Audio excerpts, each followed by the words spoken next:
Words were sent out to the paramount ruler of Ogiwe, who didn't understand why they were the only ones who faced the difficulty and sicknesses caused by the water, but he decided to keep calm and wait for the response of Morton the high priest. Some days later, the high priest came back to the palace. The village head was so delighted to see him because he knew he wouldn't visit without answers. "Oh, see, whose presence graces the palace. Welcome, Morton, I hope you have come with great news," the village head said, looking at him keenly like he didn't want him to disappear into thin air. "The greatest village head of his time, I greet you," Morton said as he hailed Callas and drew closer to him. "What do you have for me?" "What great news," Callas added. "Paramount ruler, it's not so much of a great news and should not be considered a great news. For our ancestors are very angry with us, although they are fighting our cause, which is why no one has died yet, but they are not happy with the people. The villagers have brought doom to us. I would want the other members of the cabinet to be here," the other chiefs, Morton added. Immediately the village head sent out words for the chiefs to all be present in his palace, and without a waste of time they began trooping in their chieftaincy regalia of caps and walking stick. When they all became complete and settled, the high priest stood before them and began to talk to them about the strange occurrences in the village. He cleared his throat and began talking. "Greetings to the village head and all the chiefs present. It is with so much sadness that I wish to inform you all that there's danger. Although our ancestors are fighting our cause, however, we don't need to fold our hands and do nothing about it. For darkness has befallen upon us." "What has happened?" a worried and scared chief cut in. "Keep quiet, London, the high priest still has a lot to say," the head of chiefs said as he tried to make the other chiefs keep calm and listen. "Please continue, high priest," he added. "As I was saying, the water has been disturbed and the strong forces of the water are revolting. They won't stop until they have had their revenge," the high priest said while looking at them with stern eyes. "Strong forces?" the village head asked with concern. "Yes, strong forces. The forces of the waters. During my spiritual discussion with the higher beings, I was shown that a force is disturbing the water because trouble was brought upon it. One of their own was harmed," the high priest said, looking at their faces as if expecting questions. "One of their own?" the chief spokesman asked. "Prepare yourself, everyone, for my response, for it shall sound far from being real and may come off very scary. Brace up yourself, for you may not want to hear what I have to say. Continue." The village head screamed with his voice sleek like he is a bit scared. "A creature of the river was harmed and the water spirits has come back for revenge, and if we don't act fast, everyone in the village would be affected as our other streams would become contaminated as well, and death would visit everyone," the high priest said. The chief all folded their hands and watched the high priest speak. They were already filled with fear and were eager to hear what creature was harmed that had incurred the anger of the higher beings and the wrath of the water spirits. "What creature was harmed and in what way? Tell us, Morton, you are keeping us in so much suspense," the village head said. "A mermaid. Paramount ruler, a mermaid was harmed," Morton said as his eyes locked into Callas' eyes. "How?" all the chiefs exclaimed as it sounded like a myth. They believed the mermaids were still real, as in some occasions a lot of people have testified to seeing it in the river at night sometimes. But they were shocked because how's it possible that a mere human can harm a mermaid, a water spirit with so much powers? The high priest continued. "A mermaid was harmed. A mermaid was killed by some group of villagers. Not only killed, before she was killed she had suffered in their hands. She was impregnated by a villager and later killed. This angered the water spirits and they have come for revenge because of one of their own," Morton said with deep sense of sadness. "No. How's that even possible?" Callas said. "How can a human impregnate a mermaid?" he asked. "It's possible, for the mermaids can have affairs with humans. They can come out in their mermaid form and change to human form, and while going back to the water they would change back to mermaid form. And somehow someone in the village is responsible for impregnating the mermaid and some others join hands in killing the mermaid. Morton said, trying to explain the situation. Looking at their eyes with a deep sense of truth.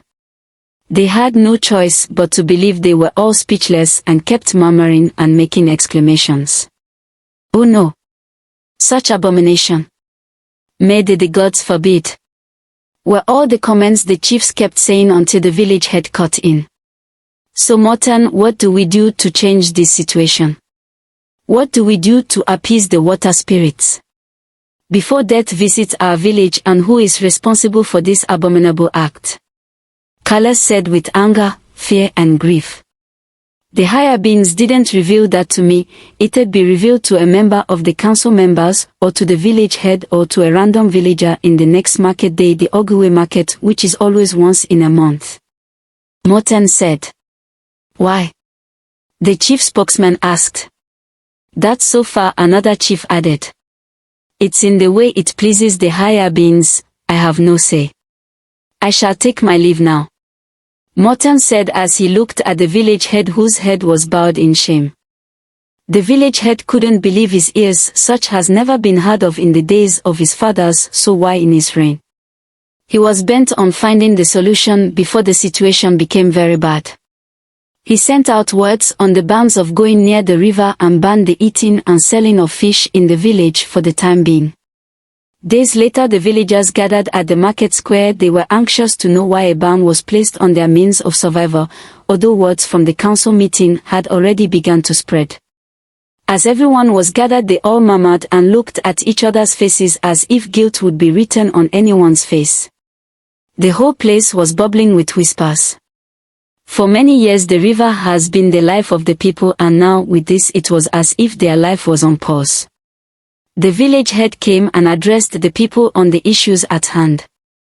My good people of Ogwe, it is with great regret I wish to announce to you all that doom has fallen upon us, my people. If we don't act fast, we shall all be wiped out. A water spirit was harmed by some of our villagers. It was not enough that someone impregnated her, but they killed her. Now the water spirits are angry and have come for revenge. We shall all put hands together to find whoever is involved, for our children are falling ill and some parents as well. We are losing our major source of income because of this. We need to find the culprit. The village head said with a loud voice to the crowd, for the bustling crowd to hear. Anyone who finds the culprit will be rewarded a large plot of land and 50 goats. He added. We can all go back to our respective houses, bearing in mind that the ban still stands and they need to find those responsible. The village head said as he dismissed everyone. One continued whispering to each other as they dispersed. Spies were sent out by the village head to every corner of the village to see if they'd also overhear people talking about the incident. No one knew the name or what the person looks like, and it sounded very strange that a human would impregnate a mermaid. However, they had no choice but to keep searching, for their whole life depended on it. Some of the villagers did not believe it and saw it as a myth. They felt that the appearance of mermaids is an ancient fairy tale, and because of that they doubted the high priest's information. This strange occurrence casted a long shadow on the people. Because of the ban on the village, their source of income was on a hold, and they were scared that soon they won't be able to get water from the streams. And just as they expected it, doom fell on them. Other water became contaminated. Everyone who drank or used it fell critically ill. The household of the village head was affected. Some villagers who went to the river disappeared. Those who had been ill started dying. Children were greatly affected as they all loved to swim but could no longer swim and could no longer have fish on their meals. The villagers became very scared, and a ban was also placed on other streams to avoid further harms.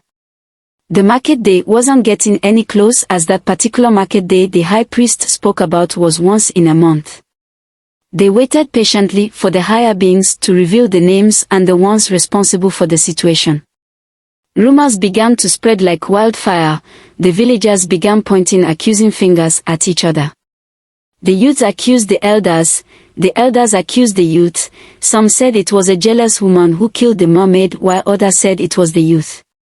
But everything was to no avail as judgment cannot be passed without a clear explanation.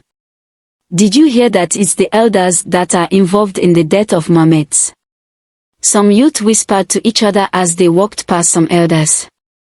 Banko and his friend was amongst them, but Banko couldn't say a word about the truth. Instead, he also accused the elders. I wish that elder be caught. This very shameful and wicked. It's very wicked that such an innocent beautiful mermaid was killed. Banko said. How do you know she's innocent and beautiful? Edwin asked, his eyes gazing at Banko with curiosity. Oh, I just know from the tales we have heard all mermaids are beautiful. Banko responded, trying to cover his tracks. One of the youth busted out laughing. I heard this one was very ugly. He said. Ugly? Who told you? Banko asked, remembering Linda's words on losing her beauty. Oh, just rumors, another youth added.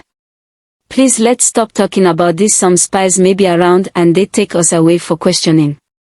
Edwin said in fear. It must be the youth that would commit such abominable acts, some elders said as they discussed and passed by Banko and his clique. Everyone is just blaming each other and real culprit is walking around freely, and it's possibly the fisherman because who else is always around the river? Banko said, sighing. I wish they'd be caught, Edwin added. Yes, actually. The other youth added. Different households began to accuse each other. There was no longer peace in the village. There was so much upheaval that a once peaceful place became a place in turmoil. Some even accused the fishermen that they may have killed the mermaid thinking she was a fish, and some accused the fisher traders. No one was sure of who did it and what to do.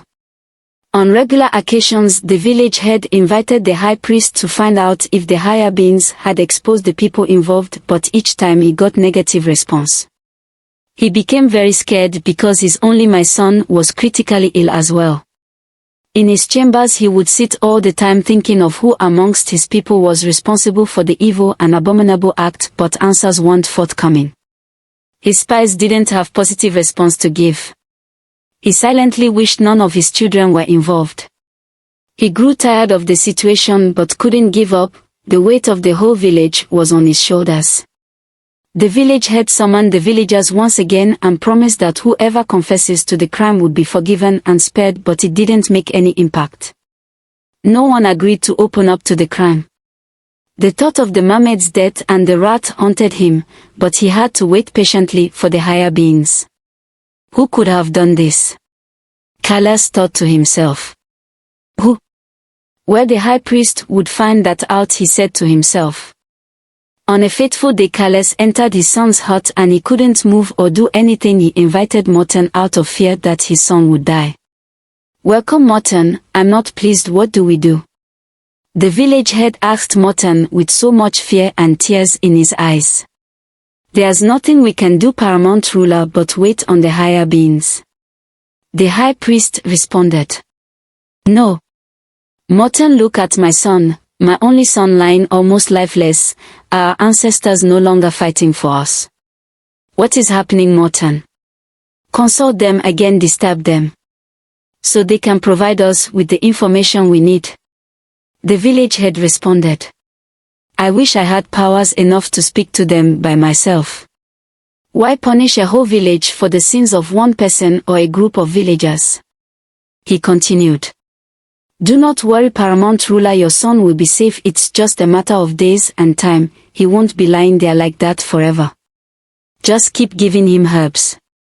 I shall take my leave now. The high priest said, looking at Edwin Callas' son and shaking his head in negative affirmation. Herbs, you say?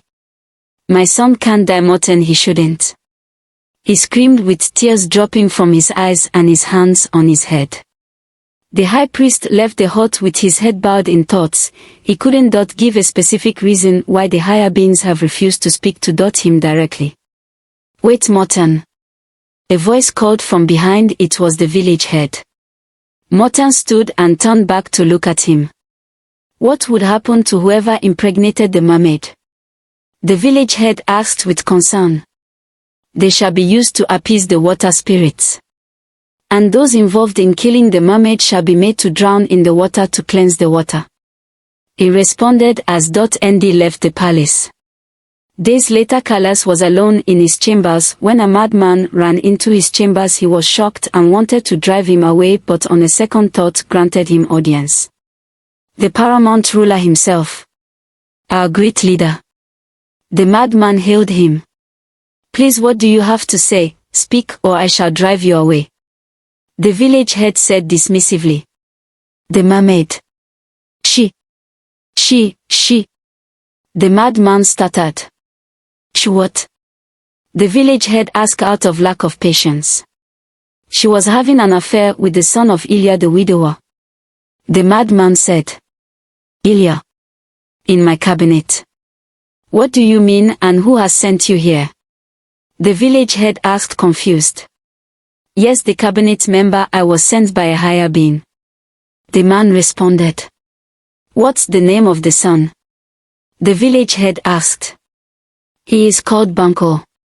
He had an affair with her and impregnated her, but had no hand in killing her. A group of villagers, the vigilantes including fishermen, killed her when they saw the mermaid laying by the river bank. The madman said. What? Morton should be invited here right now.